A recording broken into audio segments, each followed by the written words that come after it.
Olá, investidores! Falarei hoje sobre JHSF, a empresa aí mais pedida aí por vocês.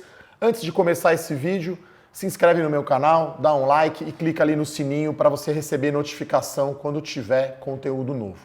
Então eu vou apresentar aqui para vocês a minha análise de JHSF e dar a minha recomendação, né? Lembrando que eu tenho o CNPI, então eu posso dar as recomendações, que é o que farei aqui. Uma empresa small cap, a JHSF, né? Então uma empresa de valor de mercado de 2 bilhões de reais e uma liquidez média diária que aumentou bem, mas ainda é apenas de 3 milhões de reais por dia. Tá? Então, muita gente compara a JHSF com as outras construtoras mais voltadas à média renda, que é o caso da Iven, da Cyrela, da EZTEC, da Trisul, da Helbor, mas a JHSF é uma empresa mais de ativos de propriedade, né? Então é uma empresa que tem basicamente 3 unidades de negócios, né? Ela tem os shoppings, o mais famoso, o mais conhecido aqui em São Paulo é o Shopping Cidade Jardim, ali na Marginal, né?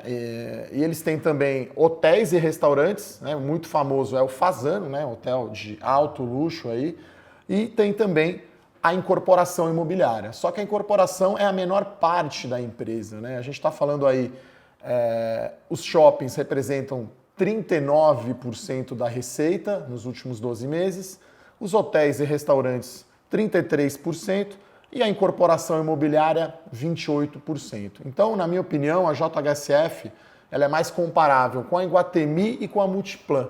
Então, a estratégia, né, da empresa, ela desenvolve, né, ela atua no desenvolvimento imobiliário, que eles chamam de multiuso, e um exemplo clássico mesmo é o Cidade Jardim, né, que você tem o shopping, do lado do shopping você tem torres comerciais e residenciais. Né? E o Hotel Fasano até tem uma parceria com a Iven, né? Então a Iven lançou aqui no bairro do Itaim, em São Paulo, um empreendimento residencial dela que tem um Hotel Fasano também na propriedade. Então a JHSF focada muito em alta renda, por isso que eu acredito que é muito mais comparável com o Iguatemi e com o Multiplan. Então, vou falar um pouco aqui os grandes números, né, da empresa, uma análise mais financeira. Então é uma receita líquida aí de quase 540 milhões de reais, né? Um EBITDA, que é o lucro antes dos juros, depreciação, amortização, de 177 milhões de reais, tá? Uma margem EBITDA aí de 33%. E aí tem uma pegadinha aí no lucro, né? Por isso que eu estou aqui para te ajudar, né? Para te ensinar como analisar, para você aprender. Você olha lá o lucro líquido de 2018, aparece um número bonitão lá de 196 milhões de lucro. Mas aí a hora que você olha os itens que eu considero não recorrentes, né, existe um ajuste, né, que é o ajuste do valor justo das propriedades de investimento. Então esse ajuste em 2018 totalizou um ganho contábil apenas, não é caixa, de 206 milhões de reais. Né? Então se a gente fosse ajustar, a companhia teria dado um prejuízo, na verdade, de 10 milhões de reais. Tá? Então esse é um ponto bastante importante, né? Primeiro ponto crucial da análise em JHSF. O segundo é o nível de endividamento. E aí tem uma outra pegadinha aí que a empresa fez, que é colocar o contas a receber no caixa. Quer dizer, caixa é caixa, contas a receber, você vai ter um prazo para receber, não necessariamente aquele valor. Então é uma métrica muito usada, endividamento líquido sobre EBITDA. Está em 5,3 vezes, ou seja, precisa de 5 anos de EBITDA para pagar toda a dívida. Então é uma empresa, no meu entender, muito endividada. Né? E aqui eu já adianto, né, a minha recomendação, eu não acho que vale a pena comprar as ações agora. Então eu acho muito risco para pouco retorno. Né? A gente está falando aqui, pegando algumas métricas para medir o risco dessa ação, né? JHSF3, né, ações ordinárias, né, novo mercado.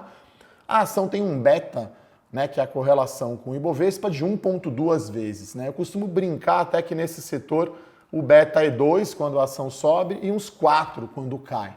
Né? Ou seja, varia demais. Né? A volatilidade anualizada dessa ação está em 50% ao ano. Tá? Então a gente está falando aí de um setor de construção civil, vamos chamar assim, né, ou imobiliário, que é um dos mais arriscados da Bolsa, e a gente está pegando uma empresa, um papel dos mais arriscados desse setor. Né? E aí vamos olhar aqui os múltiplos de mercado, né, são muito úteis para comparar as empresas. Então, o mais utilizado no setor de construção civil preço sobre o valor patrimonial da ação. Aqui é uma conta de divisão simples. Valor de mercado da empresa dividido pelo seu patrimônio líquido. Hoje as ações da JHSF negociam a 0,9, ou seja, o valor de mercado é 90% aí do patrimônio líquido. Existe uma outra conta também, que é o preço sobre o valor justo das propriedades, né? Em inglês é o preço sobre o NAV, né? Que é o valor líquido dos ativos. Hoje, o valor de mercado da JHSF corresponde a 74% do valor justo das propriedades. E essa é uma projeção, eu diria, até bastante otimista, né? A própria empresa que calcula esse valor justo anualmente e no trimestre ela sempre publica esse valor.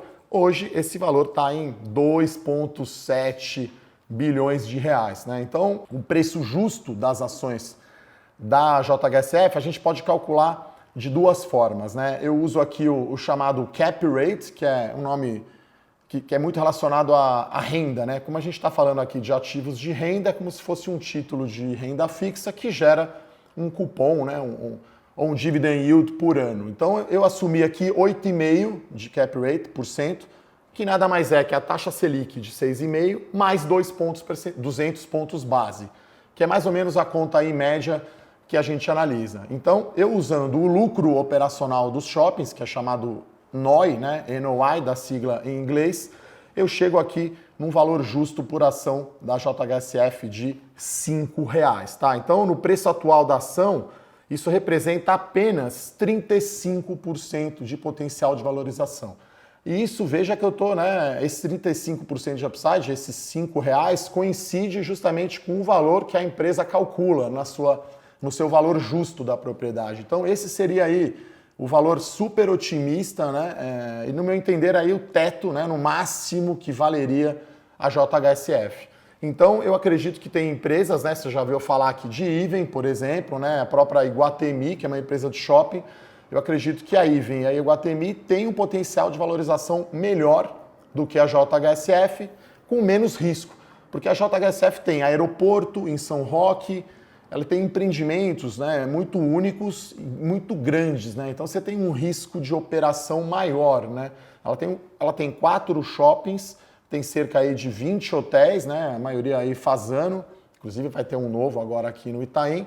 Então é uma empresa que tem poucos projetos, são projetos bastante grandes e eu entendo que o risco é muito maior em JHSF, tá, pessoal? Então esses eram aí os principais pontos. Então a minha recomendação é não comprar as ações da JHSF, até porque elas já subiram também 200% esse ano e estão negociadas, como eu disse, 90% já do seu valor patrimonial e 74% do seu NAV, que seria o seu valor justo das propriedades, né? Essa é a minha recomendação, então. Não entrar, não comprar ações da JHSF.